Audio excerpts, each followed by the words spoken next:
Hi, and welcome to Rye's Room. I'm Rye, and this is my room. Do you know this is like the fourth time I've tried to record this damn thing? I just keep screwing up, so we're gonna give it another shot here. So how you doing? It's been about a week or so since I talked to all of you. I had a take-home exam for a university course that I had to take all my time and attention, but I'm back now, and I'm back wanting to talk about technology. And I want to start by talking about Windows 7. I know it's old news now, it's been out for a bit, but it's something I've been wanting to talk about for a while. Now I'm a PC user. I use Windows. I admit it. I'm okay with it. I like it. I haven't tried Windows 7. I probably will, because it seems like they ultimately force you to upgrade because they stop doing updates for your operating system until you upgrade to the current system, but that'll be years down the road, so I'm okay for a while. So before doing this tubecast, I did a little research online into Windows 7, and I gotta be honest with all of you out there, I didn't see too much that was different. I saw all of the applications that I'm used to, the applications that I use. Maybe there's stuff that's different for business. I don't know. I don't use my computer for business. I use it for personal use. I guess my take on it is this.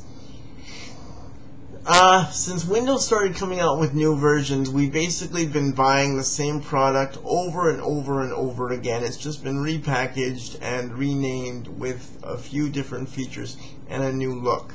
And I wonder if maybe it isn't time for Microsoft just to say what I don't think. I'm the only person thinking. I think that we have been, with these new versions of Windows, paying a licensing fee. Every 4 or 5 years, paying $150, $130, $120 or whatever it is for a new Windows system as a licensing fee. And if that's the case, why not just come out and be open and honest about it and just say, every 5 years you're going to have to pay us another $150 because we're not rich enough, or your Windows operating system will be locked out. It just seems to me that would be a good way to do it, because I'm quite happy with XP. I don't have many problems with XP. I have heard that Windows 7 makes it more stable, that it won't crash, which is a good thing, because frankly, when my computer crashes, and it does crash, the only thing I know how to do is turn the power switch off for a few seconds and turn the computer back on. If it comes on, great, I'm happy. If it doesn't, then I know all of the appropriate language to use as I start crying like an infant. So, so from that standpoint, if Windows 7 helps avoid that, infantile crying of grown men, then great, I'm all for it. Now, I know what all you Mac users out there are saying. You're looking at the screen right now and you're thinking to yourselves, with smiles on your faces, Rye, if you just switched to a Mac, you wouldn't have all these problems, because Macs are so user-friendly, they're wonderful. And I have to disagree, and here's why I disagree. I used a Mac once, I tried to use a Mac once at the university to check my email from the email website. They call it webmail. And I got to the login screen for the webmail, but the Mac wouldn't let me log in. It didn't matter what I tried to do, it would not let me log in. It kept on telling me I didn't have the right to, and I did have the right to, because I pay tuition. I am a student there, really I am. And so I do have the right to my email. I could get to it when I was at home. I had gotten to it just a few minutes earlier when I was at home. There were no problems with the network. It was like the computer knew that I was a PC user, that I didn't like Macs to begin with, and it was out to get me. It was like it was chuckling maniacally that it was going to destroy my mind by denying me my email. And after 25 minutes of struggling with this thing, I mean, I would scroll around with the mouse pointer would be sliding around the screen there, and when I went down to the toolbar for the different applications, pictures would pop up like a kid's pop-up book. They would swell like waves and then go back down like the water settling and then swell again. Things were bubbling and popping, and I didn't know what the hell was going on.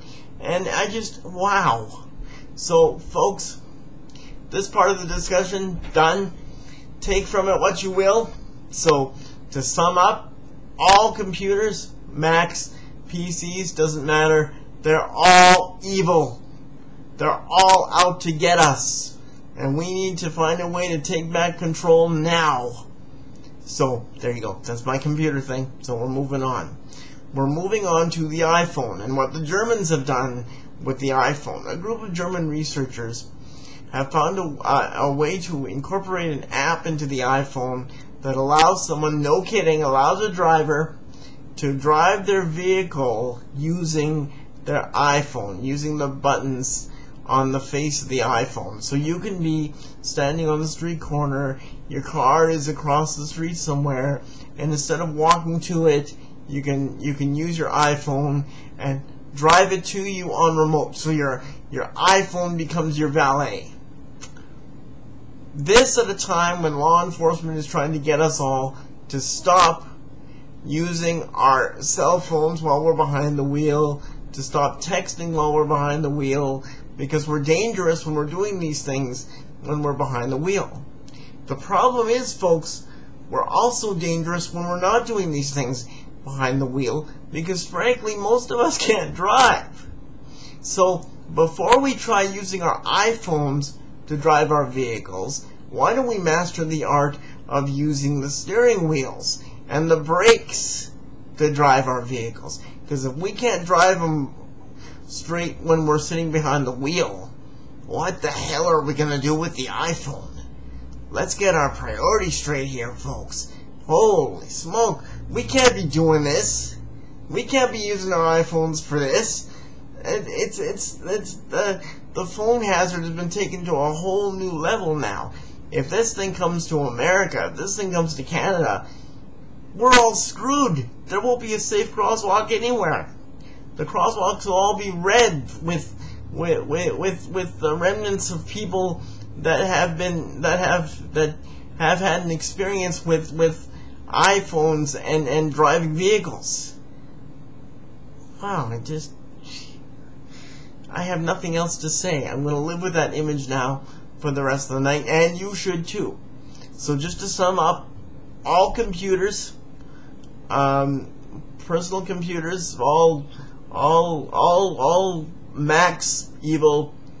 iPhone should not be used for driving your BMW. And be safe. See you later.